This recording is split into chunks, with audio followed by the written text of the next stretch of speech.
ఇల్లు ఇల్లాలు పిల్లలు టుడే ఎపిసోడ్. రామరాజుకి కళ్యాణ్ ఫోన్ చేసి, నేను మీ చిన్న కోడలు ప్రేమ ఇద్దరం ప్రేమించుకున్నాము, మేమిద్దరం పెళ్లి చేసుకోవాలనుకున్నాము, పారిపోయి పెళ్లి చేసుకోవాలనుకున్నాము అనేసరికి ధీరజ్ కళ్యాణ్ తల మీద కొడతాడు. అప్పుడే ఫోన్ కట్ అయిపోతుంది. రామరాజు ఏంటి ప్రేమ, కళ్యాణ్ ప్రేమించుకోవటం ఏంటి అనేసి మనసులో అనుకుంటాడు.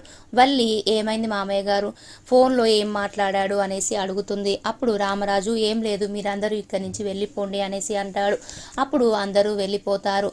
బుజ్జమ్మతో రామరాజు, బుజ్జమ్మ అసలు కళ్యాణ్ ఏంటి, కళ్యాణ్ అంటే ఎవరో, తను మన చిన్న కోడలు ప్రేమించుకున్నారంట, పారిపోయి పెళ్లి చేసుకుందాం అనుకున్నారంట అనేసి ఆ అబ్బాయి కళ్యాణ్ చెప్తున్నాడు. నీకేమైనా తెలుసా ఆ విషయం గురించి అనేసి అడుగుతాడు.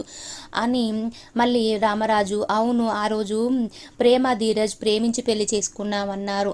ఆ రోజు నువ్వు నర్మద చిన్నోడు గుడికెళ్ళారు, మీరు ఇద్దరు ఫస్ట్ వచ్చారు, తర్వాత ధీరజ్ ప్రేమ వచ్చారు, మీకేమైనా తెలుసా వాళ్ళ గురించి అనేసి అడుగుతాడు. బుజ్జమ్మ శ్రీరామ శ్రీరామ నాకేం తెలుసండి, నాకేం తెలియదండి అనేసి అంటుంది. అప్పుడు రామరాజు, ప్రేమ రాని ప్రేమను అడిగితే అన్ని విషయాలు చెప్తుంది కదా అనేసి అంటాడు. అప్పుడు సరే అనేసి బుజ్జమ్మ ప్రేమకి ఫోన్ చేస్తుంది. ప్రేమ, నువ్వు తొందరగా ఇంటికి రా ప్రేమ అనేసి బుజ్జమ్మ టెన్షన్ పడుతూ ఫోన్ చేస్తుంది. అత్తెందుకో టెన్షన్ పడుతుంది అనేసి ప్రేమ ఇంటికి బయలుదేరుతుంది. ధీరజ్ కళ్యాణ్ని బాగా కొడతాడు. అప్పుడు కళ్యాణ్, నేను ప్రేమను వదిలిపెట్టాను, ప్రేమ అంతు చూస్తాను అనేసి అంటాడు. అప్పుడు ధీరజ్ ఇంకా చితకబాదుతాడు.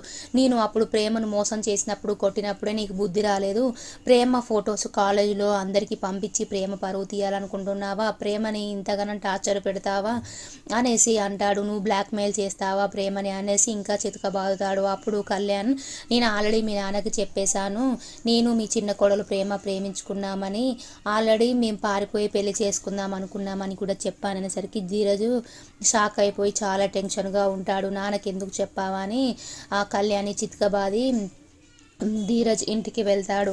అప్పుడు వాళ్ళ అమ్మకి భాగ్యంకి ఫోన్ చేసి, అమ్మ ఇంట్లో ఇలా మామయ్య గారికి కళ్యాణ్ అంటే ఎవరో ఫోన్ చేసి, నేను మీ చిన్న కోడలు ప్రేమించుకున్నామని ఫోన్ చేశాడు, పారిపోయి పెళ్లి చేసుకోవాలనుకున్నాము కూడా అనేసి అన్నాడు అనేసి చెప్తుంది. అప్పుడు భాగ్యం, ఇక కథ నేను నడిపిస్తానమ్మా, నువ్వేం టెన్షన్ పడకు, మీ ఇంట్లో రణరంగం సృష్టిస్తాను అనేసి చెప్పి ఫోన్ పెట్టేస్తుంది. అప్పుడు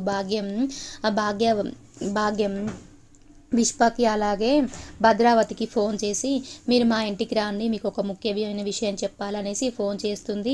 మా భద్రావతి విష్ప వచ్చినాక, భాగ్యం మీ మేనకోడల గురించి ఒక నిజం చెప్పాలండి, మీరేం బాధపడకూడదు, మీరు ఆ నిజం తెలిసినాక కుప్పకూలకూడదు అనేసి అంటుంది. అప్పుడు భద్రావతి, అసలు మా మేనకోడలికి ఏమైంది, నువ్వు ముందు చెప్పు అనేసి అంటుంది. భాగ్యం, మీ మేనకోడలు అలాగే ఎవరో కళ్యాణ్ అంట, వాళ్ళిద్దరు ప్రేమించుకున్నారంట, వాళ్ళిద్దరు ఫోటోలు రామరాజు అన్నకి అందరికీ ఇంట్లో వాళ్ళందరూ చూశారంట, అలాగే మీ మేనకోడలు పెళ్లికి ముందే తప్పు చేసిందంట అనేసరికి భద్రావతికి, ఏం మాట్లాడుతున్నావు భాగ్యం నువ్వు అని సీరియస్ అవుతుంది.